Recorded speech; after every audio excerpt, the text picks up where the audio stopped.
that's it. Because Yeah. Can you hear me? Can yes, you hear got me you now? now. Yeah. Yes. Okay, well, I'm going to do a story for you, Steve.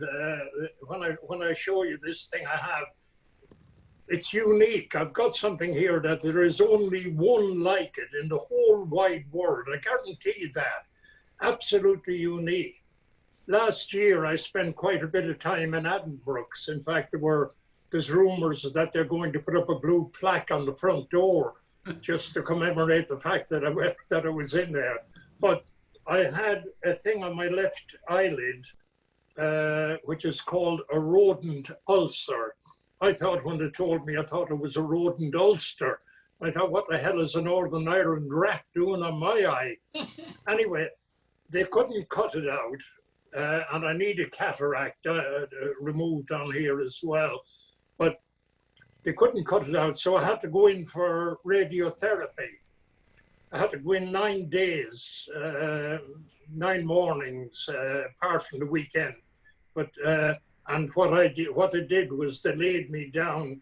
First, they made a big plaster cast of my face. Then they took that away and they made a lead mask with just a little hole where the cancer is.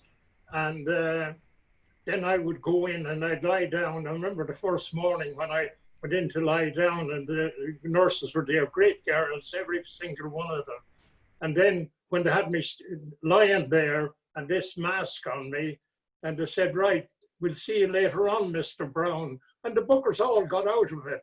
And I was left there, and then this machine came. Anyway, cut a long story short, it was successful, and I don't know when I'll get the cataract done with the trouble they have now. But anyway, I said to them then, could I have the mask?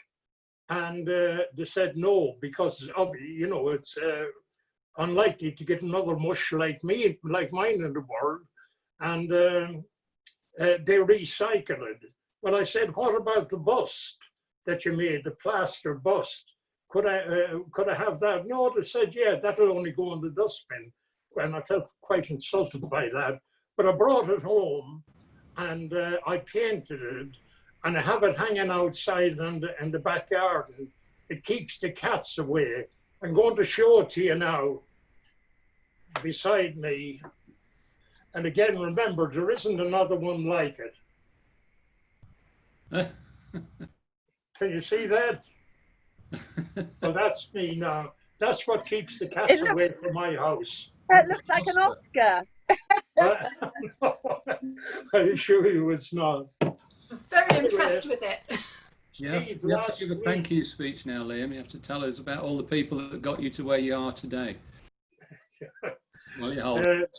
Steve, last week you made comment on England beating the West Indies at cricket. And of course, Stuart Broad getting his 500th wicket, which I don't think I ever saw such pleasure on the man's face. But to me, cricket, village cricket, is a quintessentially English pastime. So here's a little tale by a poet called Nigel Forde, F-O-R-D-E. You can Google him and get him. He's does some lovely stuff. And the only difference that I'm doing is I've named the team differently because it was easier for me to remember. The village green and 2 of the clock, a perfect day for sport, where like an ancient proverb, the scoreboard says "Nout for nout," and A.G. MacDonald shakes the hand of Hugh the Sillen Court. The hedges are choked with briar rose, while above the listless pool, dragonflies flash like veins of sun, and gnats model molecules, and the umpire sits and sucks his pipe and studies the LBW rules. But this is just swank. He suffers from myopia, arthritis, and gout, and he's long since given up trying to be fair or tempering bias with doubt. He works by the law of averages. Every 5th appeal is out. The pitch is filled with daisies and dock and toadstools and pitted with holes, and it's laid on last year's football pitch, just in front of one of the goals. And the batsman's only real defence is by courtesy of the moles. The team consists of a butcher, a baker, a blacksmith, a barman, a bank clerk, a barrister, a bin man, a butler, a bookie, a bricklayer, and an overweight obstetrician who's forged a Surrey sweater just to frighten the opposition. Deep extra cover, men, says the captain, a bit tongue-in-cheek. He looked up the technical terms last night and remembers them too by some freak, but nobody knows what he's talking about, so they go where they went last week. The village aged sit around and draw lots for whose turn to recall the day that young Hubert clouted the six clear over the churchyard wall and expressed that their regret that this puerile set have got no sense of tradition at all.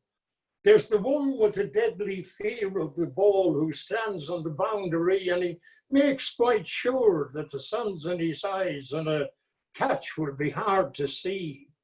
Then he misses it by half an inch and falls spectacularly.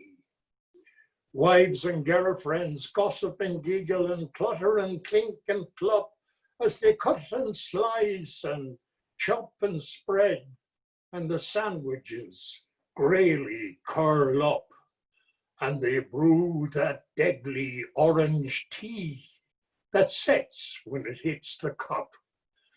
Now it's during tea that the dog comes out from the depths of a shady thicket.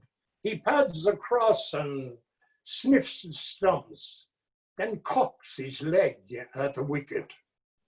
No player, oh, and definitely no gentleman, but possibly a connoisseur of cricket. There we are. I hope you're not all falling asleep on me. Very good. I don't know how you remember them. But No, it's really nor do good. I. That's really excellent. England have beaten